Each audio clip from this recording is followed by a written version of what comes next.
guys, Dahlia here, welcome to my channel. Last week I discussed part 9 of my Creating a Character series, the topic being your character's weaknesses and strengths, and also how they relate to the plot.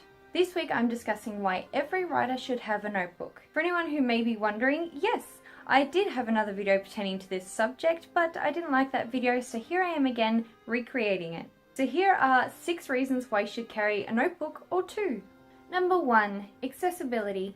Have you ever been outside or in a meeting when suddenly an idea pops into your head? I think we've all been there before. The next move we make is attempt to remember it or note it down on our phones. Trying to remember the idea fails more often than not, and sometimes whipping out your phone is just not applicable.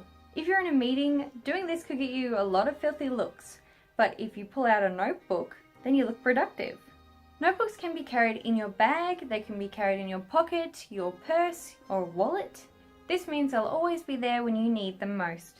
For those with goldfish memories like me, we can't even fathom the idea of remembering something until we got home. Enter notebook. You could even write it down as you stock up on coffee and snacks from the supermarket. Number 2, inspiration. Has your muse left you? Are you suffering with varying degrees of writer's block? Get yourself a notebook. Not just some boring, muted coloured thing, but one that reminds you of your character or perhaps your series or your novel. Soon writer's block will seem like something that classical authors made up to scare us. For example, I have a range of notebooks, as you can see in the thumbnail of this video. That's not even all of them.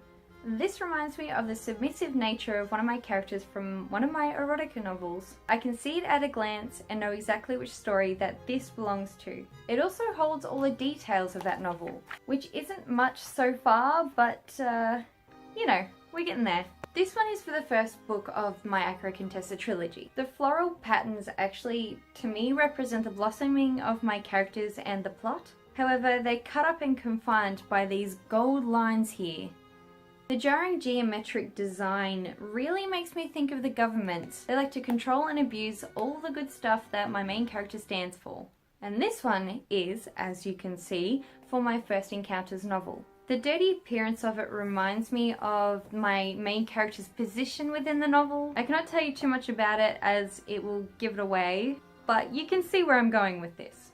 Number 3. Clarity. Similar to the idea of accessibility, a notebook helps you to get down the idea quickly and also at length. The note functions on my phone cuts off after a certain word count.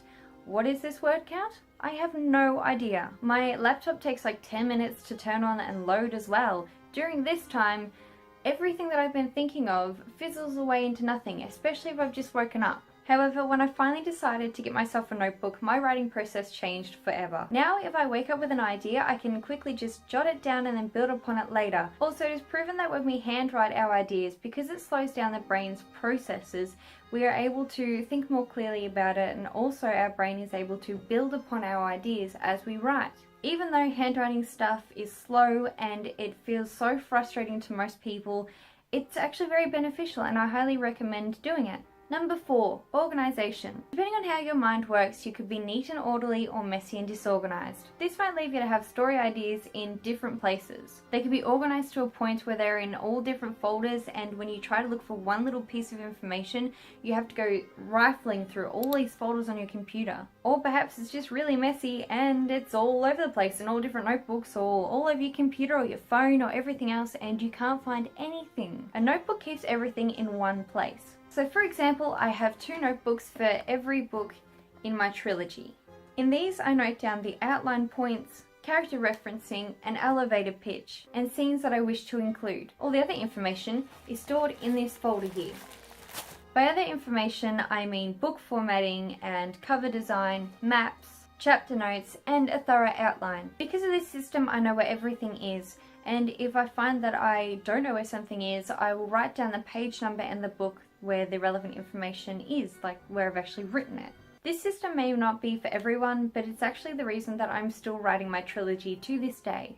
Number 5, diversity. While you can note down your story ideas in your phone or on your laptop, adding in graphs or photos or something like that is another story. Sure, Pinterest and Excel can help with stuff like this, but then that means that your ideas are all in different places. Going on from organisation, a notebook allows you to write as well as draw and graph. If you do not wish to draw something, you can always just print out photos and tape them into the book.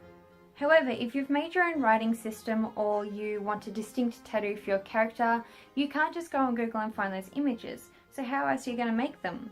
You can make them on Photoshop or Paint, but do you have the skills necessary and do they look neat enough? In a notebook you can doodle your ideas, and this keeps them in the same place as your story ideas. Basically what I'm saying is that you can write, draw, graph, spreadsheet, map, anything and everything in the one place. Number 6, motivation. Similar to the points outlined in the inspiration, your notebook can also be a source of motivation. However, while the cover can inspire ideas, it's what's in the book that can motivate you. On the first page of your book, there should generally be your first thought towards the story. The following pages will contain what you've built from the idea. When you don't feel like writing or don't know where to go next, reading back over your notebook is sometimes all the motivation that you need.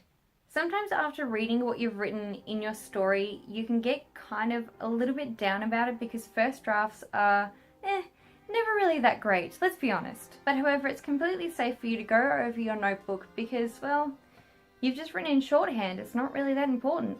Filling it full of writing prompts, dialogue, scenes, character descriptions, character traits, maps, and you'll have a resource guide for your book or series. Yes, you could use Pinterest, but we all know that this leads to watching try not to laugh compilations on YouTube for hours and hours and hours. So that concludes this video on why you should be using notebooks. I hope it was helpful and I hope that it gives you some ideas for present or future projects.